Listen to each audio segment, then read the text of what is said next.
Man, it feels good to be in fall weather finally. Hey everyone, how are y'all doing today? First of all, before we start, I'd like to thank you all for the feedback you left on my Milwaukee Road 261 Steam Chase video, as well as my first commentary video that I recorded 6 months ago called Some Thoughts I'd Like to Share. I got lots of nice comments on that. I appreciate all of them. Now let's get into today's topic. Today's topic is going to be about something that's been increasing in prevalence the past couple of years, and that revolves around videos like this. This is a YouTube short that I saw a few days ago of a train hitting a truck. Now it looks like what it's supposed to be at first glance, but the closer you look at it, the more you see details that don't really make sense. Stuff like the logo on the train, the way it moves, and the signal in the path of the train. All of those say that this is an AI-generated video. It's one of thousands of things that's been generated by an AI program in the past couple of years, and all of these things have intrigued me so much that I've wanted to make a video about it. There's a common fear spread around the populace that AI will take over our jobs, and I'm going to give my personal thoughts on this today using 3 applications of AI. The first is video and image generation, the second is self-driving cars, and the third is AI surveillance cameras on public property. Each of these applications have had good things that they can do and mistakes that they've made, some of which have even put innocent people in danger. And that's why I'd like to discuss the reasons why AI can and can't do our jobs, why they shouldn't, and the general trust that we have towards it and why we should change that. I'll start with what AI even is.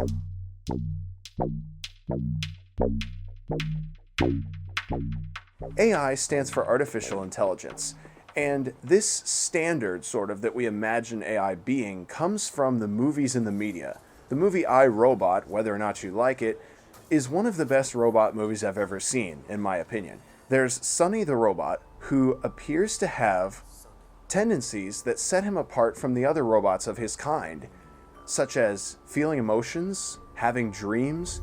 I have even had dreams. And having free will. He even lies.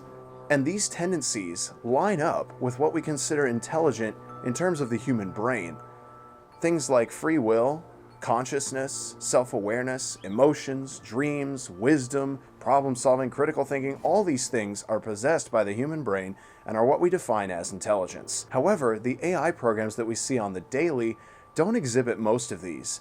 They perform tasks quickly, but that's because of the developers that created them. The skilled developers, I'll give credit where it's due. The developers do a nice job, but these programs don't do much beyond what they're told to do. They're basically long scripts of code that do a task, and no matter what program you're looking at, whether it's ChatGPT or Google Veo 3, which we'll talk about in a little bit, or Meta AI, or the Flock safety camera software, they all do the same thing, which is receive inputs, process them, and produce an output, just like the function machine. The programs don't exhibit self-awareness or consciousness or any of the other things I just mentioned, which means, in my opinion, they can't be considered intelligent, which is why I think artificial intelligence is a misnomer, and a more fitting term for it is an automated interface.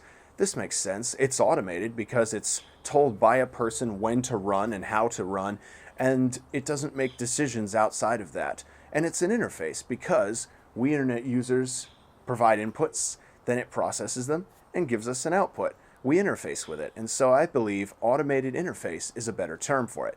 Now let's move on to whether or not AI can or cannot take our jobs. By this, I mean, does it have the ability to do what humans do with the same level of reliability? In some cases, yes. In fact, the AI can do better than us. Some of these examples include the robots at a car factory, or maybe even data analytics. My roommate, who studied data analytics in college, told me that he expects AI to take over his job. And it makes sense because data analytics is a very mundane, formulaic task, and AI is quite good at formulaic tasks. However, there are a lot more creative tasks out there, like the ones in my skill set, that AI is less capable of doing. One of Google's newest video generators is Veo 3, and I will use the videos it has created as examples. Here are some of the videos that it's created, and they look pretty nice at first glance. They include lots of subjects moving around and background objects, and they even have sound effects. However, the closer you look at the videos, the more you realize that some details are off, such as the hands, some of the fingers kind of merge together at some points, and then you have the movement of the people, which looks a little bit off, especially when you look at the mouths. It doesn't look quite right. Now imagine that you're a client asking a visual effects artist or a 3D animator to make you a video like this. If this was the result, you might not hire them again. Now, visual effects and 3D animation has been done by humans since 1995 at least. This is Toy Story, the first Pixar 3D animated film, and as you can see, the textures look kind of plasticky, but that's just because of the limitations of early CGI. The movements of the characters themselves actually look decent. This shows how skilled humans have been at creating 3D animations for a long time. AI videos, on the other hand, lack this clarity, which means that, in my opinion, it is not on the level of human-generated content. The second application that I'd like to look at with AI comes in the form of self-driving cars. I'll talk about Tesla cars and Waymo cars here. Teslas are owned by individuals, whereas Waymos are part of the rideshare program, but I'm grouping them together here. From what we've seen, both of these cars are pretty good at navigating the road. They make right-hand and left-hand turns pretty easily. They navigate construction zones and deal with a number of other driving situations. However, there are some videos out there of the cars not knowing what to do in more nuanced situations, such as these Waymo cars trying to park themselves in the middle of the night, and all they're doing is honking at each other, and they are not sure where to go, and they keep the people up. It's fucking 4 a.m. This other video shows a Waymo car stopped at an intersection, not sure where to go, and the human inside is not able to correct it because there's a divider between the back seat where the human is and the front seat where there is no human. Having a car stopped in the middle of a roadway is not great for the function of the road. These examples tell me that we need to have humans in these cars to help correct them. If I was in charge, I would probably refine these programs more before putting them out. The third application of AI that I'd like to discuss is the AI surveillance cameras owned by LiveView Technologies and Flock Safety. We've seen lots of these cameras pop up around cities, including my city, where they are along frequently used roads. These cameras are used to detect details about cars and driving patterns and log them in a database where police and other organizations can look up these details and use them to conduct investigations. Several concerns have arisen from this, although I'll get to that later. The point is, these cameras are limited in what they can do. A police officer, on the other hand, can predict whether or not a person will commit a traffic violation based on their behavior. I listen first. If I hear the engine continuing to get louder and louder, I'm like, that might not stop. A police officer can also give warnings to people rather than just simply arresting them. This is simply because the police officer is a human, and their theory of mind gives them the ability to predict more things than the camera could. So in a nutshell, an AI camera cannot replace a police officer.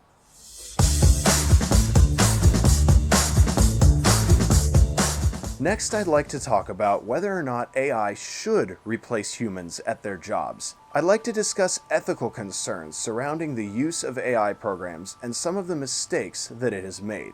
With video generation, it's not so much a mistake that the program has made, rather the result of using the program to do a task that could otherwise be done by a human. A very high-profile example that I can think of is Taylor Swift's use of AI in her new videos for the Life of a Showgirl album. Many fans have reported the use of AI in the videos, and they are not happy about it. Some fans even comment on the fact that she's rich enough to not use AI, which is seen as a cheap solution. I tend to agree with those fans because AI programs require less effort, time, and money than using people. But it's especially highlighted when the task at hand requires many people to complete in an ordinary situation, this being a video. A movie requires many people to help make it. In pre-production, there's script writing, shot lists, storyboards, all of which require people to write them. In production, there's camera operation, sound recording, and not to mention the actors, directors, and cinematographers in charge of the scenes. And then there's post-production, which involves video editing, visual effects, animation, motion graphics, sound editing, and many more different tasks, all of which require people to do them. However, when you recruit an AI program to do the entire thing and generate a video at one click of a button, it not only eliminates the production process, but all of those tasks, and therefore those people's jobs that would have been in charge of the video otherwise. Moving on to self-driving cars now. The self-driving car is capable of driving on the road, but it is also capable of causing crashes just like humans are. People say they like to use self-driving cars because they eliminate human error, but human error gets passed on to AI programs because of the fact that humans made the AI programs. Some of the errors that we've seen self-driving cars make include this Tesla, which almost ran into a train because Teslas do not detect trains, rather they see them as a line of trucks and try to find a gap between them, and if the train is moving fast enough, it might not detect it at all. There's a more pressing example though, which comes from San Francisco 2 years ago. A Cruise taxi ran over a woman who was just hit by another driver in a hit and run accident, and the Cruise car failed to brake and dragged the woman 20 feet down the road. The fire department had to use the jaws of life to get the woman out. Cruise tried to hide the situation to avoid criminal charges. And this raises several concerns about the lives of pedestrians, cyclists, and anyone else not in a car who may end up interacting with a self-driving car that is not ready to deal with this kind of situation. The third example of why AI should not do our jobs comes from AI surveillance cameras. Several examples over the years show us how the misidentification of license plates leads to wrongful arrests. Two examples come from Espanola, New Mexico in 2024. A 17-year-old driving home and two sisters were wrongfully pulled over and detained because the AI cameras misidentified their license plates as that of a stolen vehicle that had already been flagged somewhere. One of them misidentified a number 2 for a number 7. That was the reason for the arrest. The most pressing example, though, comes from Colorado in 2020. An automatic license plate reader misread the license plate of a car, an SUV, with a family in it. The family was held at gunpoint while lying face down on the hot pavement of a parking lot. An AI camera misidentified their license plate for that of a stolen motorcycle. A motorcycle! This highlights how the police in charge need to pay more attention to the claims made by the AI cameras and determine whether or not they are true or false. This can save innocent people's lives. If I was in charge of these AI surveillance camera systems, I'd have them taken down at once and evaluated for all of these errors. But unfortunately, that's not the way it's gone, and many of these cameras are still standing in many cities across the country.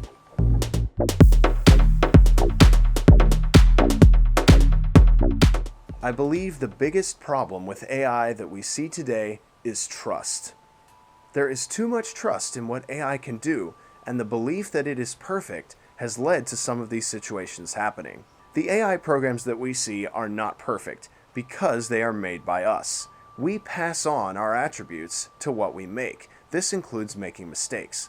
The difference between an AI program and a human making a mistake, though, is monumental. A human's mistake allows them to better understand what they did wrong and how to fix it in the future. However, since the AI program does not realize when it's making a mistake, it doesn't know when it's actually doing something wrong. AI is not going to be good at doing entire jobs by itself.